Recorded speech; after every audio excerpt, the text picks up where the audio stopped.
नमस्कार साथियों, एक बार फिर आपका स्वागत है एमजीसीआई के यूट्यूब चैनल पर। प्यारे विद्यार्थियों, आज का ये जो वीडियो है ये मैं लेकर आया हूँ पीएटी 2024 की जो परीक्षा है इसके फॉर्म भरने में आने वाली बहुत सारी समस्याओं के कारण, साथ में हम लोग देखेंगे कि 12th सप्लीमेंट्री की परीक्षा और पीएटी की परीक्षा एक ही दिन आ रही है। इसके कारण हजारों जो छात्र हैं उनका भविष्य अधर में लटका हुआ है। तो मैं इस वीडियो के माध्यम से जो भी संबंधित व्यक्ति है, ईएसबी के हैं चाहे मध्य प्रदेश शिक्षा मंडल के जो संबंधित व्यक्ति है, उन तक ये बात पहुंचाना चाहता हूं कि हमें ये बच्चों का जो भविष्य है ये खराब होने से बचाना है।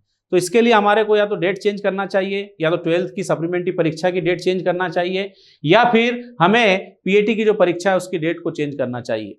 तो दोस्तों, आप यहाँ पर देख सकते हैं कि 12वीं सप्लीमेंट्री की परीक्षा 8 जून को होना बताई गई है। साथ ही आप देखेंगे कि ईएसबी ने जो अपना प्रोग्राम दिया है, ये 12वीं की परीक्षा की डेट आने से पहले ही इन्होंने प्रोग्राम दे दिया था। फॉर्म भरना भी स्टार्ट हो गए हैं और इसकी जो परीक्षा डेट है वो 8 और 9 जून है। 8-9 जून को पीएटी की परीक्षा है, 8 जून को सप्लीमेंट्री की परीक्षा है।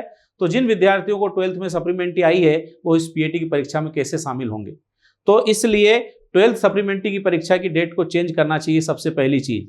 दूसरा, पीएटी का फॉर्म भरने में बहुत सारी समस्याएं बच्चों को आ रही है। जैसे हम लोग देखेंगे, पीएटी के फॉर्म भरने के लिए सबसे पहले स्टूडेंट को उम्मीदवार प्रोफाइल पंजीकरण कराना होता है।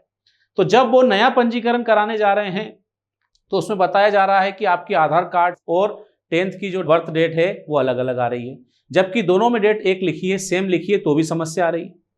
अब जब बात की जा रही है हेल्पलाइन नंबर पे, तो वो बोल रहे हैं कि आप आधार कार्ड अपडेट कराओ।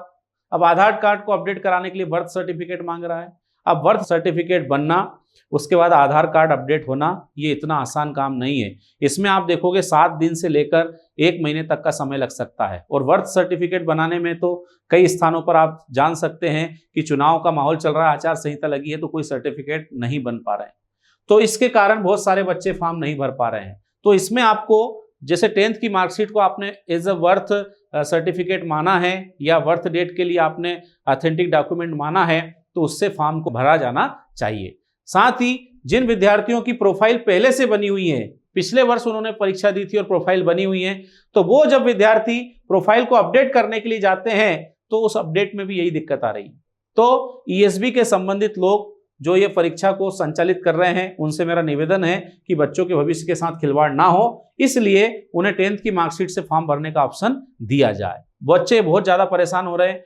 कई बच्चे पढ़ाई छोड़कर सर्टिफिकेट बनवाने में लगे हैं। अब एग्जाम का समय है, बच्चे का भविष्य खराब ना हो, इसलिए उन्हें अपडेट की ये सुविधा दी जाए।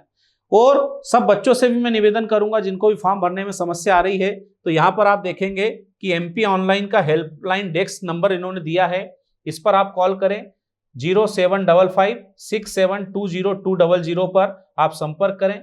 इसके अलावा और कोई दिक्कत आ रही है तो यहाँ पर एक टोल फ्री नंबर दिया है 1800233789, इस पे संपर्क करें। इसके अलावा आप देखेंगे कि यहाँ पर एक कंप्लेंट का उन्होंने एमपीईएसबी की ईमेल आईडी है, इस पर आप कंप्लेंट करेंगे, मेल डालेंगे। सभी विद्यार्थी ज्यादा से ज्यादा संख्या में मेल डालें ताकि आपकी बात संबंधित व्यक्तियों तक पहुंच सके। विद्यार्थियों, एक और मैं आपसे निवेदन करूंगा कि घबराना नहीं है, घबराने से कुछ भी होने वाला नहीं है। आप सब लोगों के फॉर्म भरे जाएंगे, आपकी बात को सुनी जाएगी। अगर हम लोग इस तरह से टेलीफोनिकली उनसे बात करेंगे, मेल डालेंगे, फिर नहीं सुनेंगे, तो भोपाल हमारे को ईएसबी जाकर भी मिलना पड़े तो हम मिलेंगे, है ना। एमजीसीआई हमेशा आपके साथ खड़ा हुआ है, छात्र हित में हमेशा एमजीसीआई आगे रहा है। लेकिन आप सबको इस पे मेल डालना है और इसके साथ ही आपको इस पे कॉल करना है और चिंता नहीं करना है, पढ़ाई में अपना ध्यान लगाएं। हाँ, अगर डॉक्यूमेंट आसानी से अपडेट हो रहे हैं तो उनको अपडेट करा के फॉर्म भरें। ठीक है, स्वस्थ रहें, मस्त रहें, पढ़ते रहें। बहुत बहुत शुभकामनाएं। Thank you.